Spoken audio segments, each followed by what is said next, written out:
Thank you, Danielle, and hello.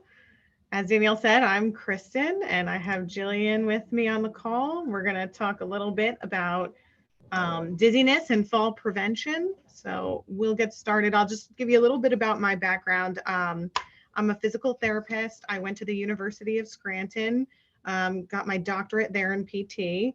I also did an internship in vestibular rehab at NYU, and since then have geared all my continuing education courses towards vestibular rehab and dizziness. And my name is Jillian. I'm a physical therapist at our Health and Wellness Center in Mahwah. I got my training for physical therapy at Boston University. There, I was lucky enough to have a professor who specialized in vestibular therapy, so I was able to learn a lot from her. And I do a lot of balance and vestibular training because it's so impactful for some of our patients. Thank you, Jillian. So I'm going to kick this right off and just let everybody know that falls are not a normal part of aging. This is something that we hear a lot, like, oh, I had a fall, it's fine. It's not a normal part, and we're going to get into that a little bit more. But first, to give you guys a little bit more of understanding of what is balance, we wanted to talk about how does your body keep you steady. So your balance is a lot of things coming together.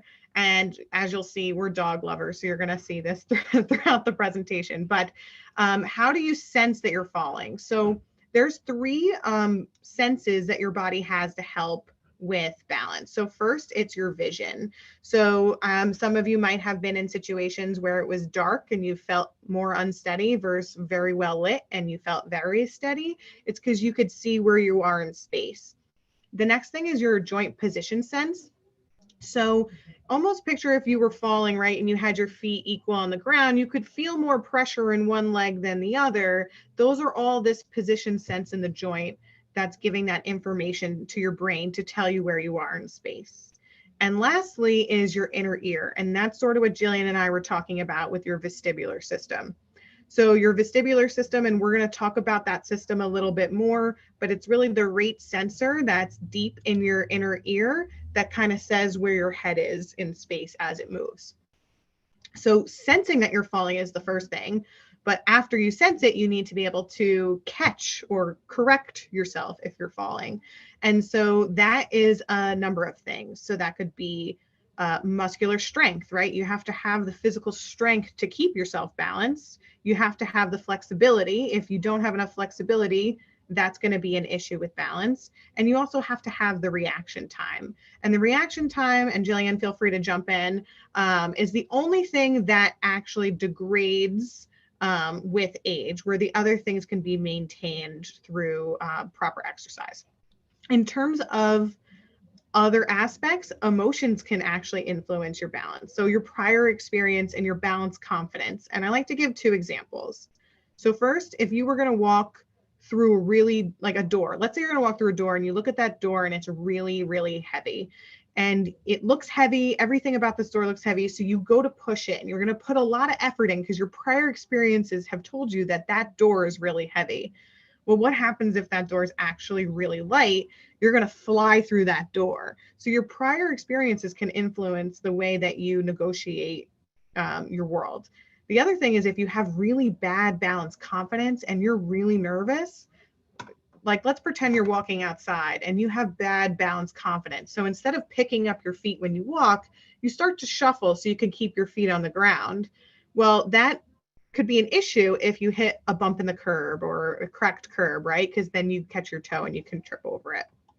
So again, just to recap, your balance is made up of a lot of things. You have to be able to sense, you have to be able to react, and then your emotions and past experiences are all going to be a part of that. And then all of that's actually coordinated in your brain.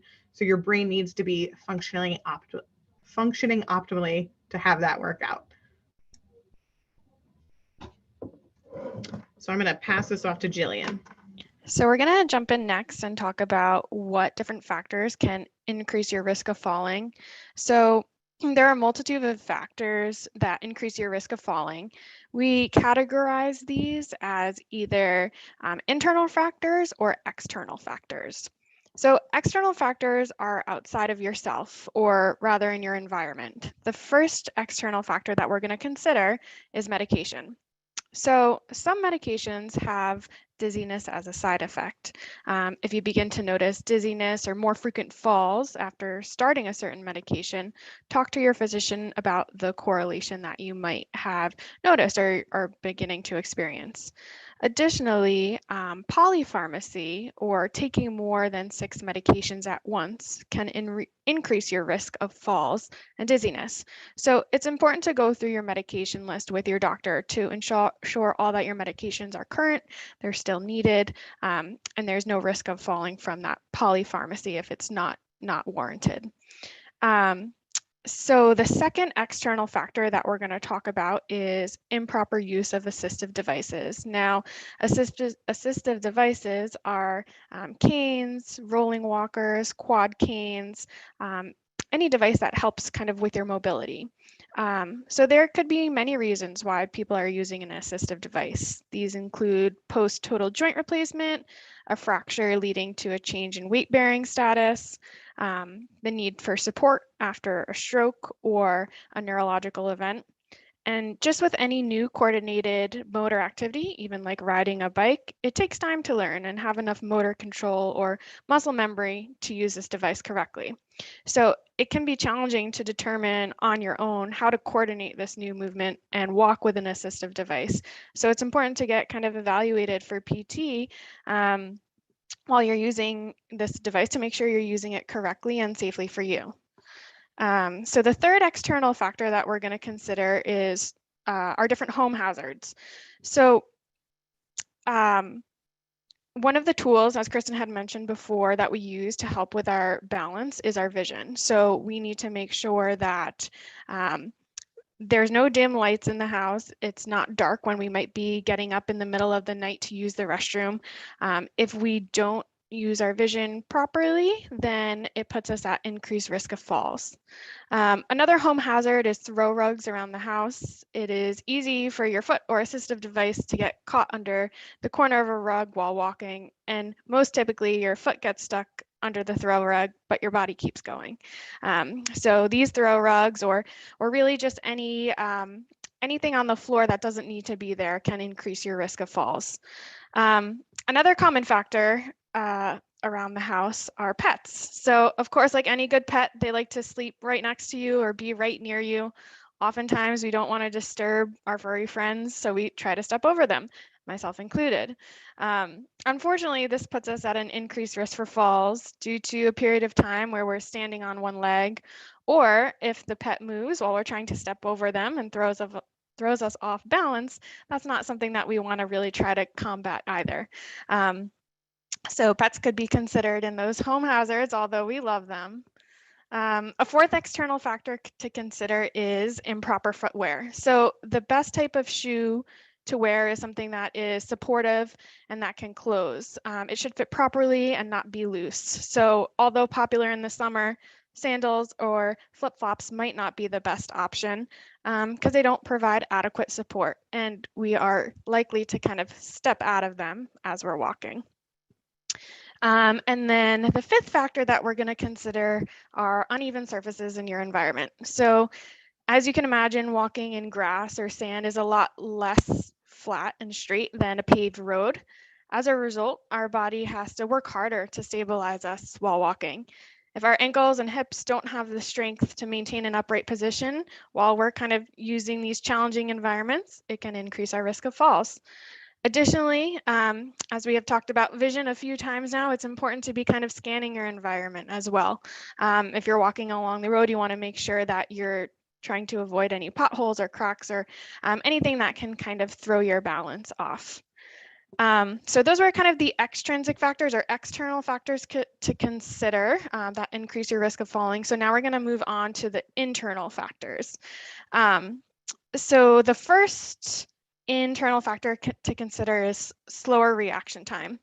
So if we do step on an uneven surface or get bumped while walking in a large crowd, our muscles have to act really quickly in order to right our body back over our feet. So as Kristen mentioned before, reaction time is the one factor that does decrease a little bit with age. So it's important that you work to kind of consider this barrier in your balance exercises. Another factor to consider is previous falls or fear of falling. Again, you might have a trepidation or anticipation of falling on an uneven surface or in an area that you've fallen before. So you might be shuffling your feet a little bit more, and that actually puts you at risk for increased falls. A third internal factor to consider is muscular weakness. So your legs and your core muscles, which are in your stomach, are very important muscles that help us to stay nice and upright against gravity. If these muscles are weak, it's more challenging to maintain your position against gravity, which in turn could lead to falls. The two big muscle groups that we really want to kind of consider with muscle weakness in terms of balance are your ankles and your hips. These two play a really large role in stabilizing us against gravity. Next, we're going to move on to poor vision.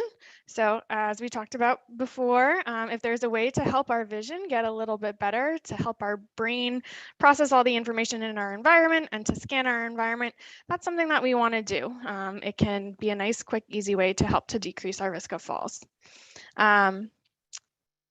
Next, we're going to follow up with postural hypotension. So it's an internal factor. It's within us. It's intrinsic to our own body. So the best way to describe postural hypotension is when you stand up or sit up from a laying down position, you might feel a little bit of lightheadedness. So this is called orthostatic hypotension, or it's a temporary drop in blood pressure when changing positions against gravity.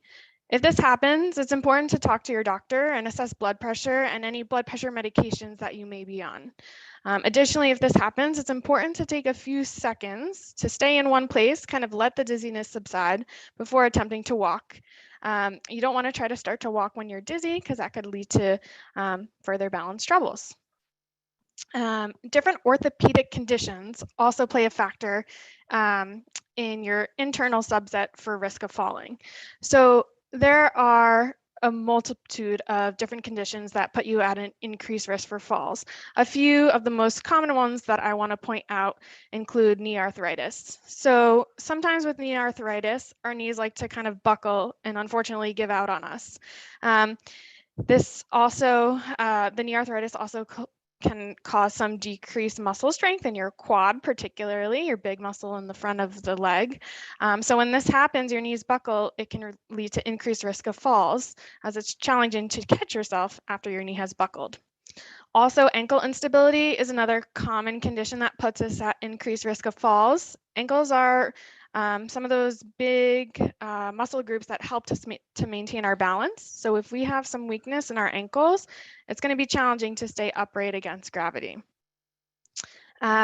Decreased sensation is another factor that leads to internal reasons for falls.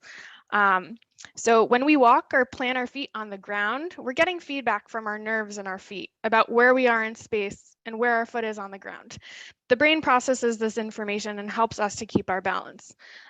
So if we have decreased sensation, maybe some neuropathy on the bottom of your feet, that can definitely play a risk in falling.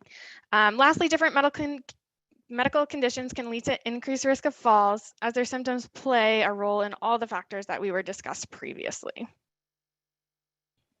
And we can flip the slide. Great.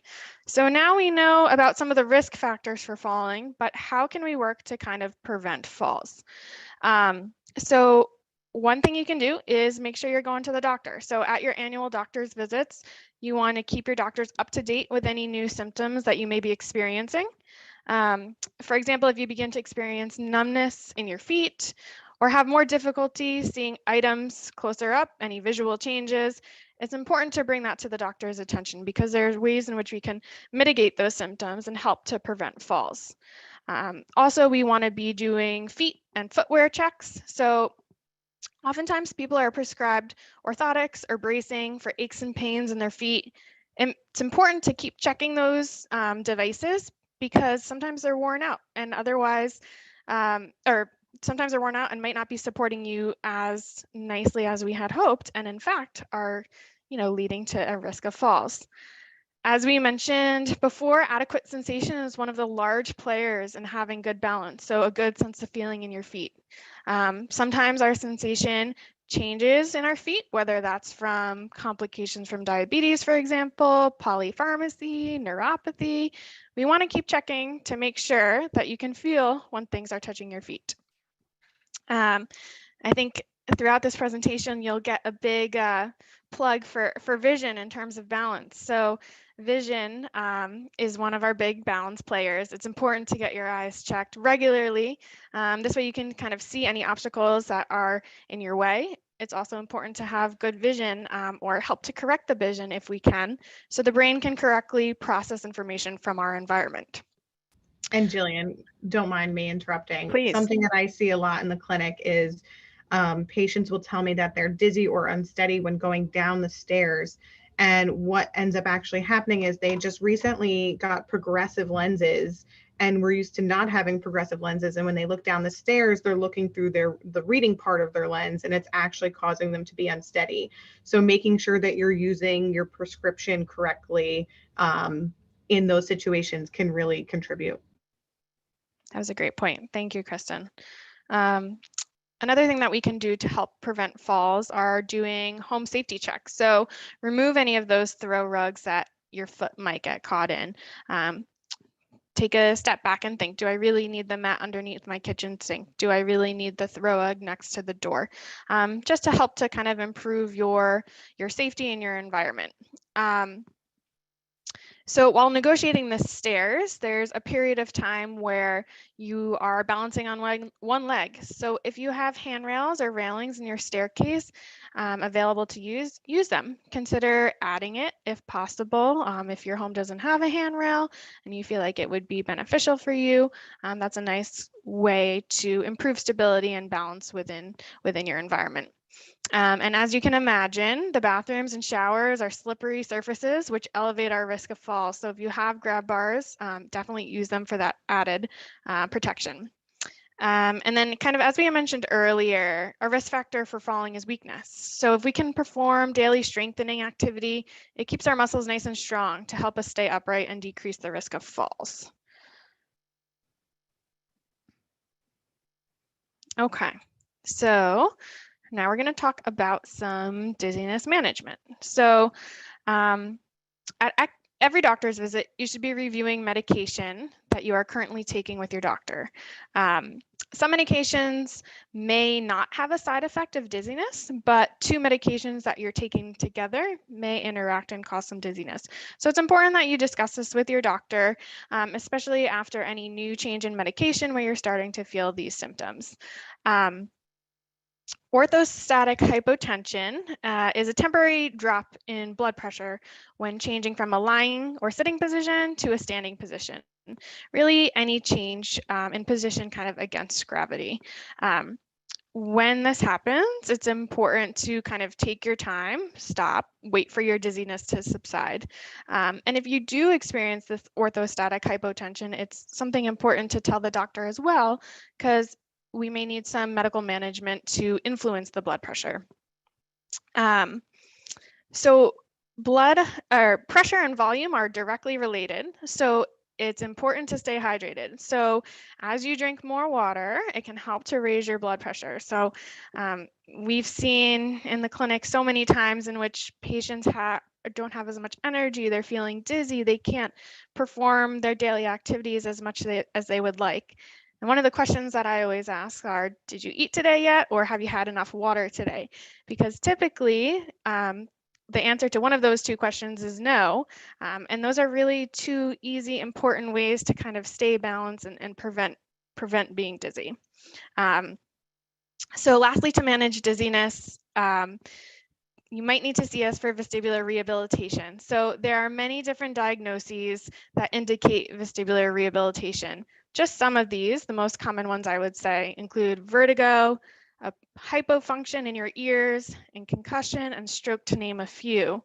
So we perform some exercises and training to get your brain to kind of readapt and your dizziness to subside. Thank you, Jillian. So I'm going to talk a little bit more about the vestibular system because I feel like it's not very widely known. So I have a lovely photo here and I have another one on the next slide, but I just wanted to show that if I was a physician and I were to look into your ear, the deepest I'd be able to see is your eardrum. That's as far as I can see. Deep to that is your middle ear. That's where all the little bones are. And then deep to that is your inner ear. And your inner ear is also, there's two organs in there. One's the vestibular system, which is sort of that snail looking thing. And the other thing is your cochlea, which is sort of like the shell of the snail there.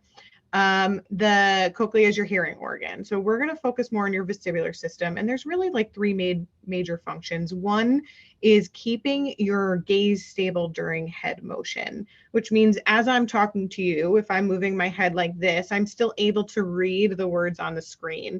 You can almost picture as if you were actually, look at a runner running out and they were looking for street signs. They'd still be able to read the signs. And that's because your eyes are going to stay steady on target.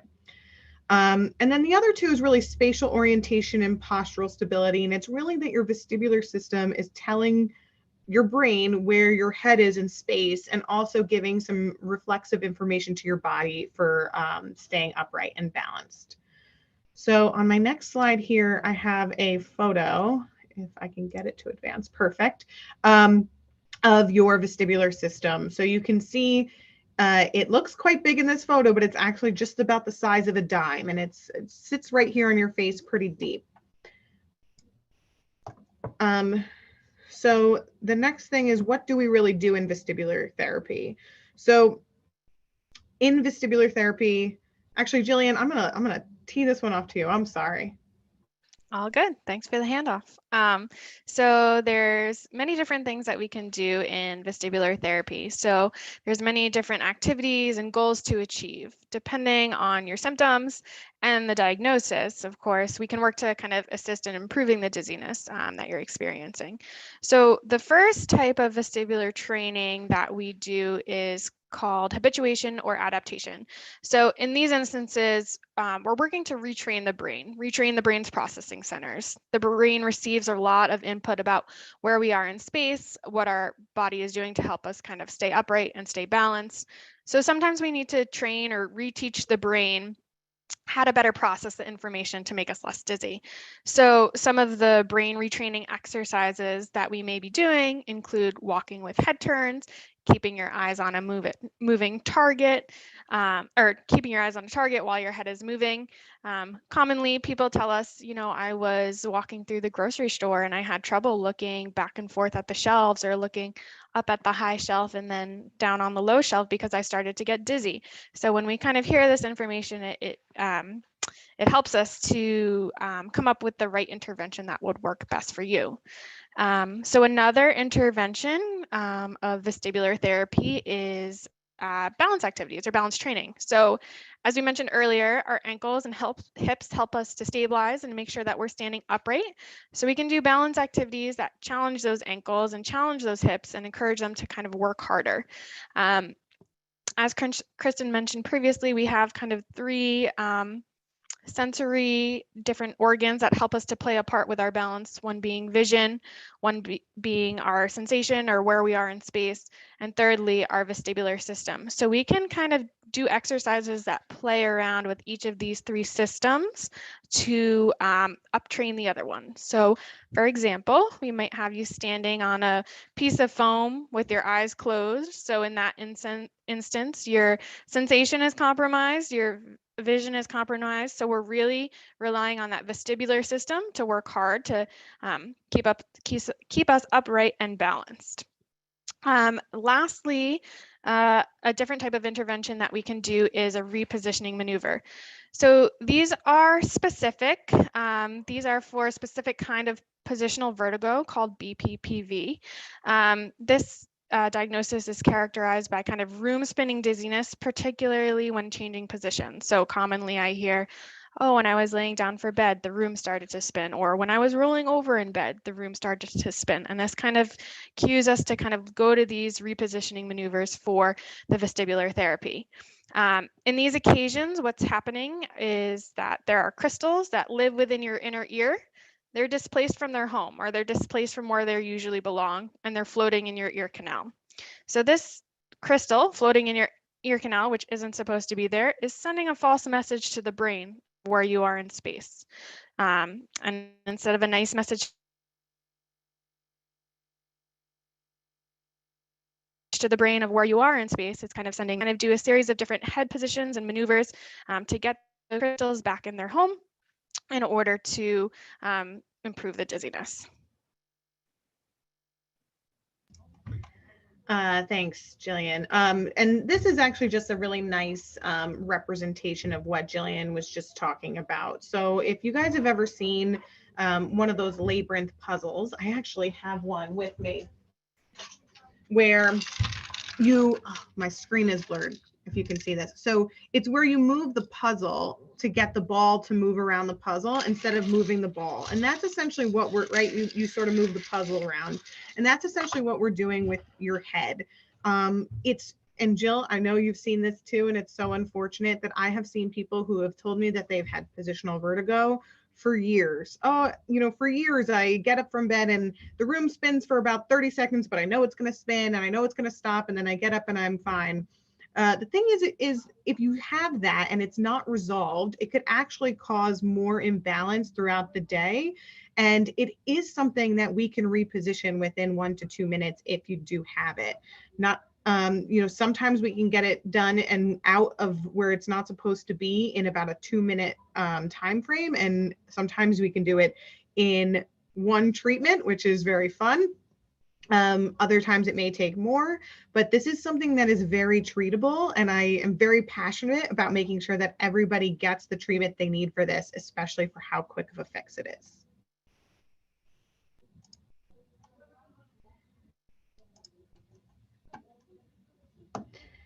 And then we have some exercises to prevent falls. Jillian, did you want to talk a little bit more about these exercises?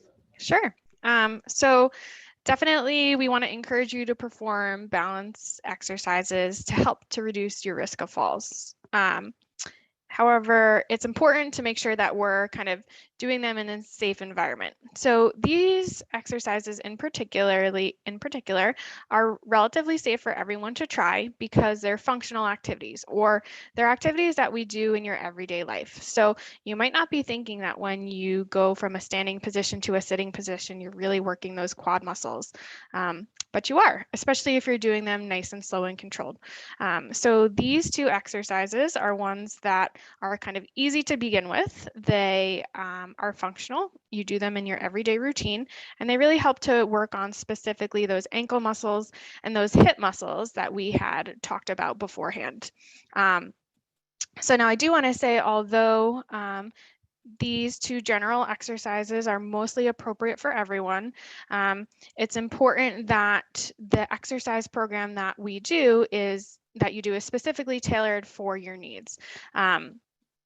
So it's important to kind of go to physical therapy or go somewhere where there's a skilled clinician to prescribe the right activities and balance training that you need. So when you do perform these activities, we want you to do them in a safe environment. So you don't want to be kind of trying to do this while the dog is right next to you, or doing this while there's a bunch of your grandkids in the room running around. We want a safe, clutter-free environment.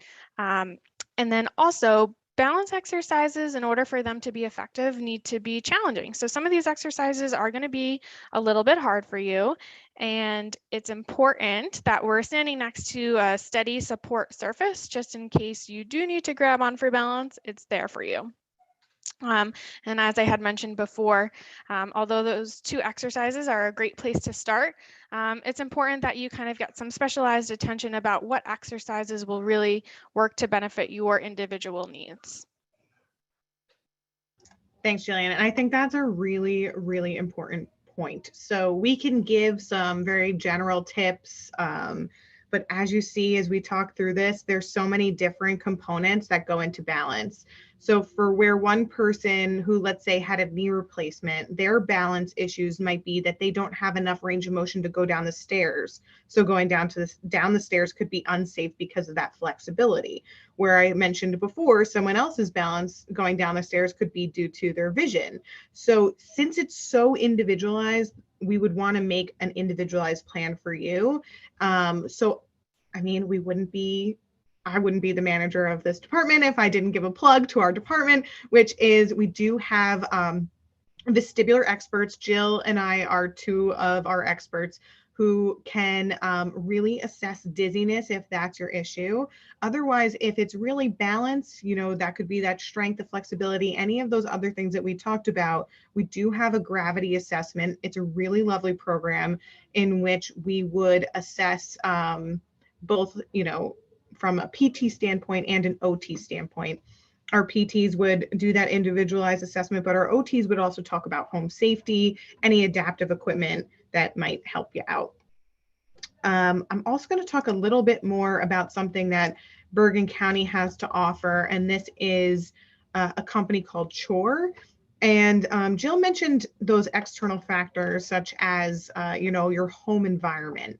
And that is something that can't be understated. So an example is if I keep going down the stairs, right? You're talking about going down the stairs. There's a muscle memory to going down the stairs. Without looking how deep your stair is, how wide your stair is.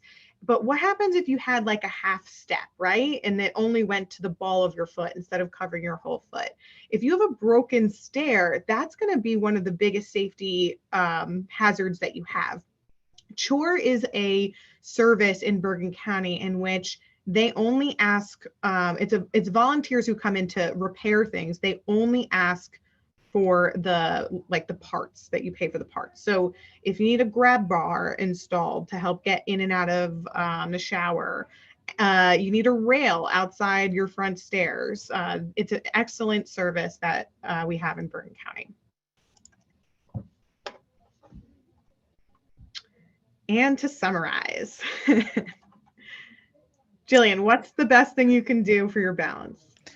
I think the best thing that you can do for your balance is to take note of what's challenging for you and work to kind of improve those specific factors for you. For example, if you notice you're always tripping over that darn rug next to the kitchen sink, take it away. You don't need it. So just really pay attention to what is in your environment that's causing you your balance and your dizziness issues. I agree. There's no magic formula. If Jill and I had the magic formula, we would be billionaires, right? In balance. So everyone is unique, and we have to look at each person as a unique person and what's affecting them. But prevention and doing the things that we talked about are really important. So from shaky to steady, staying firm on your feet. We'd like to know if you have any questions, and thanks for joining us. Hey, great. All right, we have one question that came in, and send in more if you think of them. Could you recommend a doctor who specializes in vertigo/dizziness evaluation and treatment, or can I see one of you, and how would I make an appointment with you? Great question. So it depends on, the cause of your vertigo. A lot of people will see neurology. A lot of people would see ENT. You can come to us. We typically ask for a script to just make sure that you're medically clear, and it helps cover insurance having a script. Some authorizations need that script, but to make an appointment with us, you can call 201-447-8131, and I'll repeat it, 201-447-8131. There's a phone tree there for the different offices and locations. We do have a vestibular specialist in each location. And then you just, let them know that you're here for dizziness, and our front desk will make sure you get scheduled with us.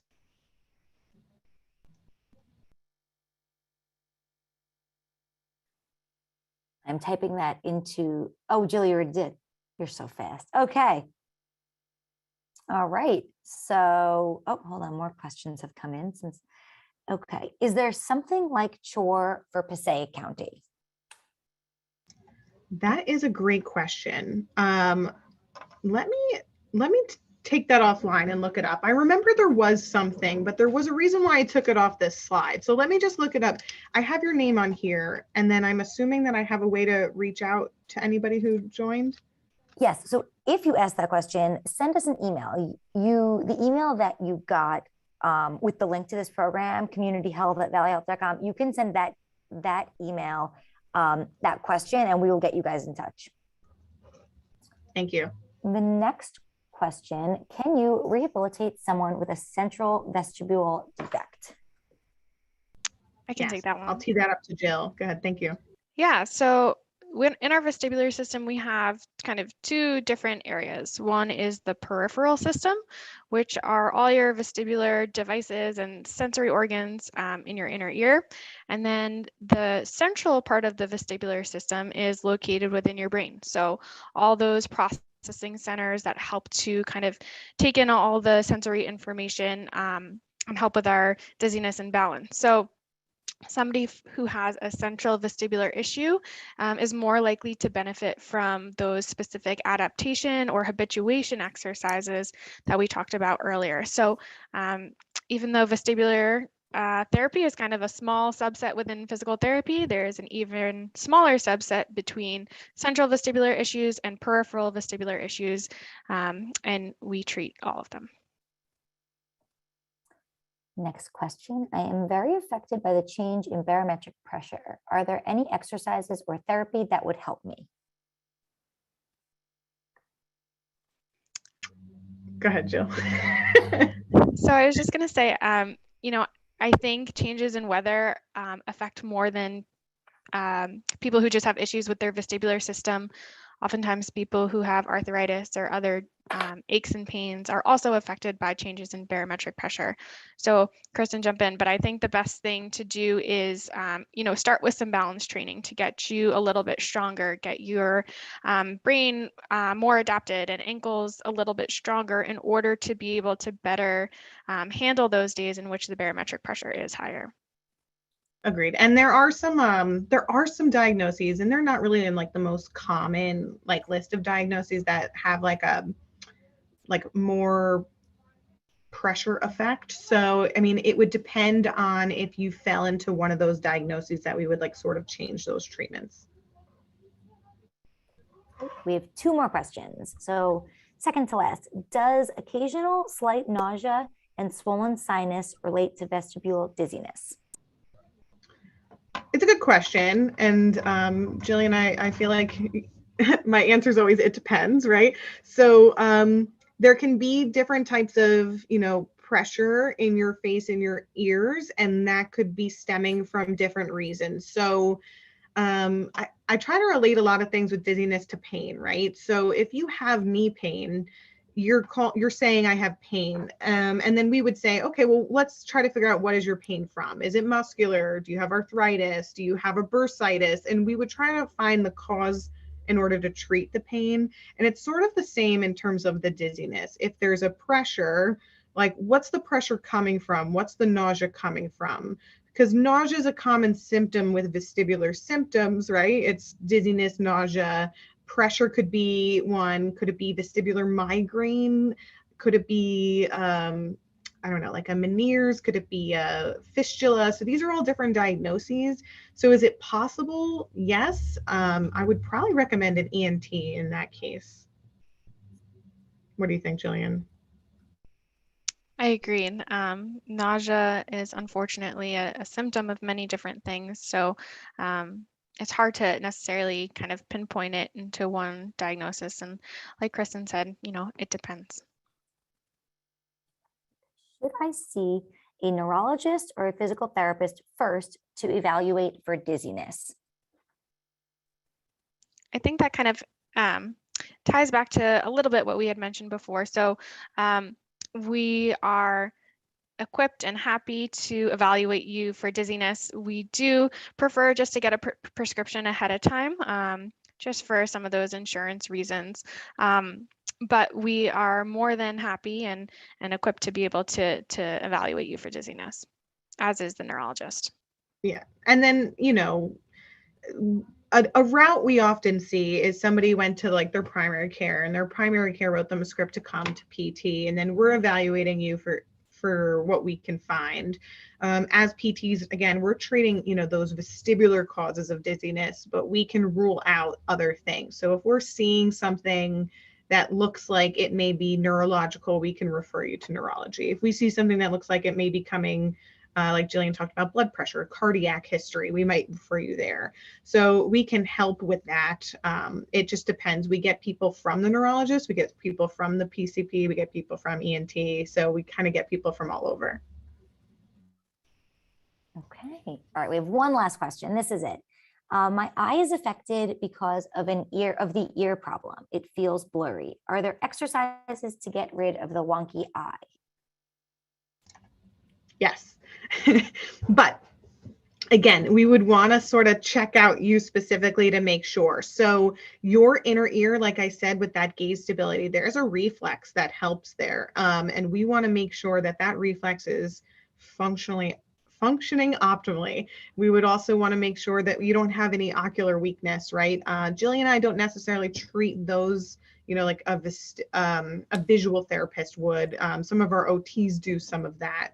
But let's say you had a weakness converging your eyes together. Well, that might cause some symptoms or clarity issues when you're reading. So there are exercises you could do. It would just depend on like the cause of why you're having those symptoms.